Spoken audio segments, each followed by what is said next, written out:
It's a Jet2 holiday. And right now, you can save £50 per person. That's too.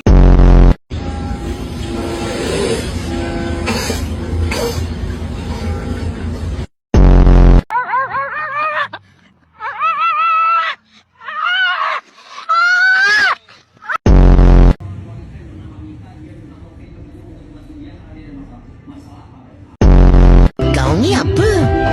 Kau tinggal sini ke?